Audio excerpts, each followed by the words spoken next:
అల్లుడు గారు, అల్లుడు గారు. ఎవరు నీ కల్లుడు? మరోసారి అలా పిలవకు. అలా పిలవనంత మాత్రాన నువ్వు నాకు అల్లుడు కాకుండా పోతావా?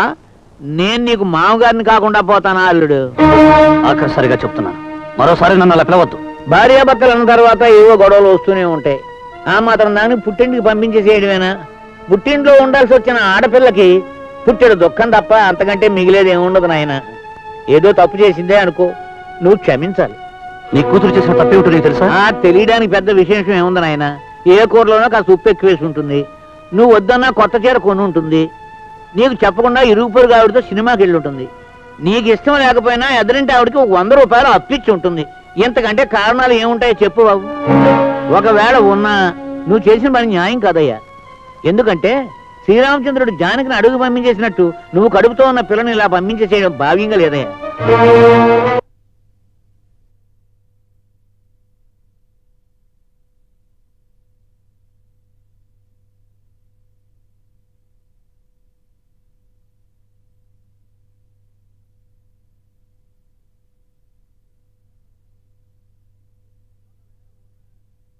ఒకవేళ ఉన్నా నువ్వు చేసిన పని న్యాయం కాదయ్యా. ఎందుకంటే శ్రీరామచంద్రుడు జానకిని అడుగు పంపించేసినట్టు నువ్వు కడుపుతో ఉన్న పిల్లని ఇలా పంపించేసేయడం భావ్యంగా లేదయ్యా. ఏమిటి ఏమిటి నువ్వు అనేది? 3వ నెల కడుపుతో ఉన్న ఆడపిల్లను ఉసూరు పట్టడం నీకు శుభం కాదు బాబు. నా మాట విను. నిన్ను నిన్ను ఒరే సుందరమూర్తి, నిన్ను ప్రాణాలతో విడిచిపెట్టను. మీ నాన్న నీకు 3వ నెల గర్భిణి అని మీ ఆయనతో చెప్పారు. అతనెవరో సుందరమూర్తట, అతను చంపుతానని బయలుదేరారు. మనం వెంటనే వెళ్ళాలి, లేకపోతే అన్యాయంగా ఒక మనిషి ప్రాణం బలైపోతుంది. పదండి.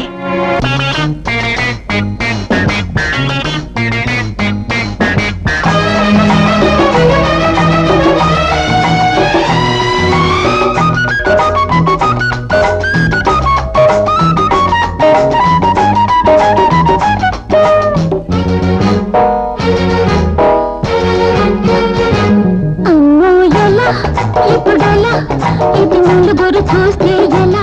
అమ్మో ఎలా ఇప్పుడెలా ఇది నలుగురు చూస్తే ఎలా? నీ కట్టుకున్న పిల్లగాని కాను, నీ ఇంటి పేరు ఉన్నదని కాను.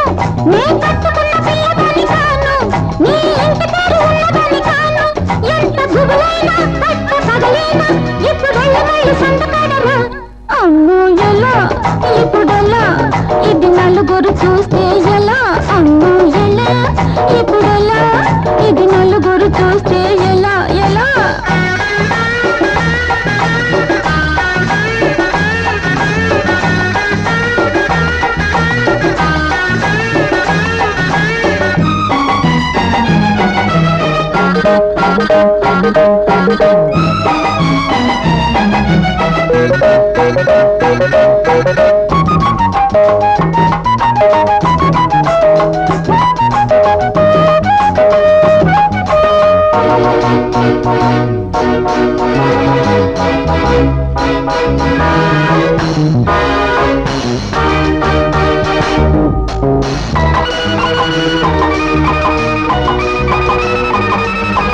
ఊరి వాళ్ళ కళ్ళున్నాయి, నీ కాలిగోళ్ళు బయటున్నాయి. ఊరి వాళ్ళ కళ్ళున్నాయి, నీ కాలిగోళ్ళు బయటున్నాయి. మన తలుపులు మూసున్నాయి, పక్క తలుపులు తీసున్నాయి. అసలేమీ లేకుండానే చెడవాగేలాలున్నాయి. నీకు వరసైనా ఎంత మనసైనా నా పరువు తీసి పందిరేయకు. అమ్మో ఎలా ఇప్పుడెలా ఇది నలుగురు చూస్తే ఎలా? అమ్మో ఎలా ఇప్పుడెలా ఇది నలుగురు చూస్తే ఎలా? ఎలా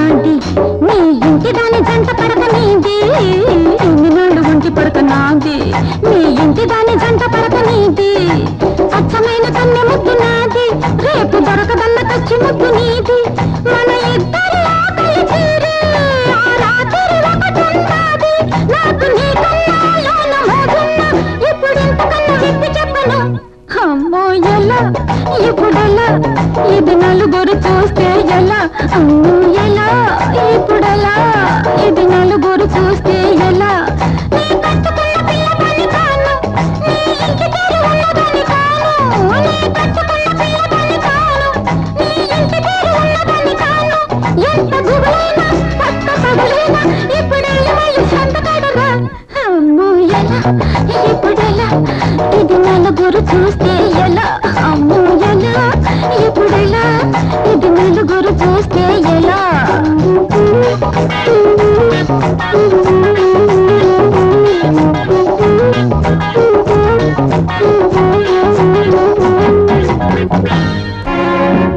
ఏమిట్రా ఇక్కడ తీసుకొచ్చావు? ఇక్కడైతేనే గానీ నేను చెప్పే విషయం నీకు అర్థం కాదా? చాలా ప్రశాంతంగా ఉంది కదూ. గొంతు చించుకుని అరిచినా ఇక్కడ ఎవరికీ వినిపించదు. అవునా? ఏమిట్రా మర్డర్ చేసే వాళ్ళ మాట్లాడుతున్నావు? భయపడుతున్నావా సుందరమూర్తి? నువ్వు రోజూ నీ ప్రేమ కథలు ఆఫీసులో చెప్తూ ఉంటే అక్కడ అందరూ ఆనందంగా ఉత్సాహంగా వింటూ ఉంటారు. నేను కూడా చాలాసార్లు ప్రోత్సహించాను. ఇప్పుడు తెలిసింది నేను చేస్తున్నది ఎంత బుద్ధి తక్కువ పను అని. నువ్వు కథలు చెప్తున్నప్పుడు నీ రెండు చెంపలు వాయించి నువ్వు చేస్తున్నది తప్పు అని చెప్పే బాధ్యత తీసుకోలేనందుకు నేను చాలా విచారిస్తున్నాను. ఏమిట్రా నువ్వునేది? ఒరేయ్, నువ్వు ఎంతో మంది ఆడపిల్లల జీవితాలు చీకటి చేస్తున్నావని, వాళ్ళ పవిత్రతను మంటగలుపుతున్నావని అర్థం చేసుకోలేకపోయాను. మోహన్, నువ్వు అనుకుంటుంది కరెక్ట్ కాదు. రే, మొన్న నువ్వు నాకు చూపించిన గురిసె ఎవరిదో తెలుసా? నా భార్యదరా. మోహన్, అసలు ఇంకేం చెప్పకరా. నీలాంటి నీచుల వల్ల నా భార్య లాంటి అమాయకులు బలైపోకూడదు. రే, నిన్ను ఒక్కడిని చంపితే ఎంతో మంది ఆడపిల్లల జీవితాలు నాశనం కాకుండా ఉంటాయి. అందుకే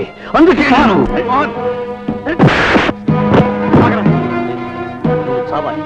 నిన్ను చంపేంత వరకు నాకు మనశ్శాంతి లేదు. మోహన్, నన్ను చంపు, నేను చెప్పేది కదా. నన్ను వదులు. వీడిని చంపి తీరాలి. పిచ్చెక్కిందా? ఒరే మోహన్, ఒక్క నిమిషం నా మాట వినరా. ఆ తర్వాత కూడా నా మీద కసిగా ఉంటే నన్ను చంపే. ఇదిగో ఇది చూడు.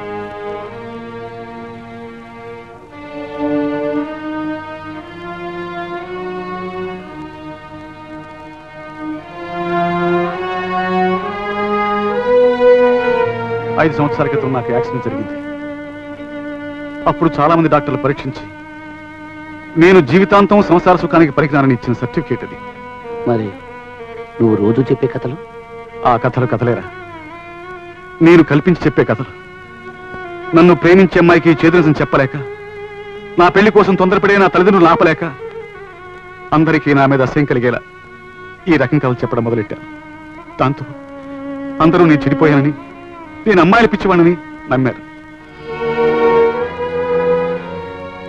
ఆ రోజు నీకు చూపించిన గొలుసు ఓ తాగుబోతు డబ్బులు లేక అమ్మేస్తుంటే కొన్నాను. అది నా దురదృష్టం కొద్దీ నీ భార్యదైంది. నీ చెప్పిన కథ నీ జీవితం అయింది. మోహన్, మీ మామగారు గొలుసెత్తుకుపోయి అమ్మేశానని ఒప్పుకున్నాడు. క్షమాపణ చెప్పుకుంటాను నీ దగ్గరకు వచ్చి.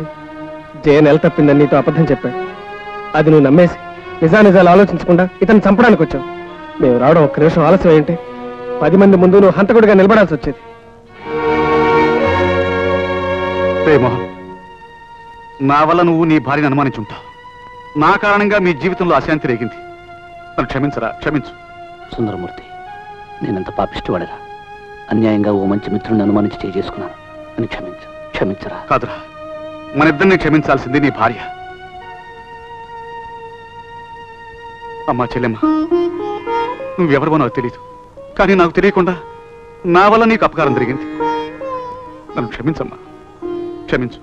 మోహన్, భార్యాభర్తలు చేయవలసింది ఖరీదైన సంసారం కాదురా, కమ్మటి సంసారం.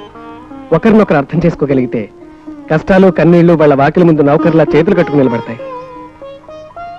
తండ్రి ప్రాణాలు తీసుకుంటేనే గాని కొడుకు ఉద్యోగం రాని దౌర్భాగ్య పరిస్థితులు రా మనవి. మోహన్, నేను ఉద్యోగం చేయాలి, నా భార్య ఉద్యోగం చేయాలని మొండుపట్టు పట్టే కంటే అవసరం లేనప్పుడు ఎవరో ఒకళ్ళే ఉద్యోగం చేస్తే ఆ ఉద్యోగం ఒక నిరుద్యోగకి వెళ్తుంది, ఆ కుటుంబం నిలబడుతుంది, 10 మంది జీవితాలు బాగుపడతాయి. బాబ్జీ, నువ్వు చెప్పింది నిజం. మనకు బ్రతికేదారి ఉన్నప్పుడు బ్రతకలేని మరొకరు సహాయం చేయడమే నిజమైన మానవత్వం. జయ, రేపు నువ్వు ఆఫీస్కి వెళ్తున్నావు. మళ్ళీ ఇదేమిట్రా? పూర్తిగా వినరా, జై వెళ్ళేది డ్యూటీకి కాదు, ఉద్యోగం రిజైన్ చేయడానికి. ఏమండి? ఆగాగు, చిన్న షరతు. ఆ ఉద్యోగం మన బాబ్జీకి వచ్చేలా చేయాలి. దానికి మీ మేనేజర్ ఒప్పుకుంటేనే రాజీనామా. ఆయన తప్పకుండా ఒప్పుకుంటారు. Thank you very much. అమ్మా జయమ తల్లి, మీ నాన్న ఇల్లు ఆయన కాడికి అమ్మేస్తున్నాడు. మీరు వెళ్ళి ఆపకపోతే సంతకాలు కూడా అయిపోతాయి. ఏమిటి 50,000 ఖరీదు చేసే ఇల్లు 10,000 రూపాయల? అవసరం మీదండి. ఇష్టం ఉంటే చేయండి, లేకుంటే మానేయండి. సరే, నీ ఇష్టం. సంతకం ఎక్కడ పెట్టాలి? అగో, నీ తాగుడు కోసం బ్రతుకులు నాశనమయ్యే అబద్ధాలు చెప్తావరా? అల్లుడు, నువ్వు వస్తావని నాకు ముందే తెలుసు. అందుకే నా ఏర్పాట్లను సిద్ధం చేసుకుని ఉన్నాను. చూస్తానే.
నేను ఎక్కడుండాలో అక్కడే ఉన్నాను బాబు. ప్రతిసారి హీరోలు గెలవడం మామూలే. టెన్ను మారుద్దాం అనుకుంటే ఫెయిల్ అయ్యాను. ఎంతైనా కిరాయి కొండాలే. హీరోలు హీరోలే. అమ్మా, కన్న తండ్రిగా చేయకూడని పనులు ఎన్నో చేశాను. కనీసం క్షమించమని కూడా నిన్ను నేను అడగలేను. బాబాయ్ గారు, క్షమించినట్టే గాని ఇప్పటికే వాళ్ళ అపార్థాలతో చాలా కాలంగా దూరంగా ఉన్నారు. ఇక వాళ్ళని వదిలేద్దామా? జయ, ఈ డెకరేషన్ అంతా చూస్తుంటే మనం ఇంతకాలం మిస్ అయిపోయిన మొదటి రాత్రి ఇక్కడే జరుపుకుంటే బాగుంటుంది. పోండి. నిద్రమైన పోండి. పరుపు మంచం.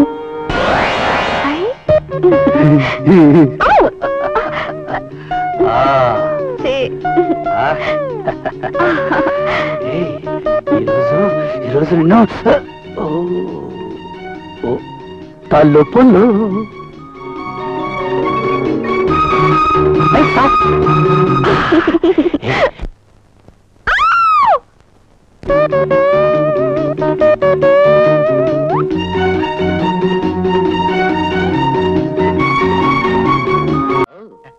మీ రుచులు అభిరుచులు ఏమిటి?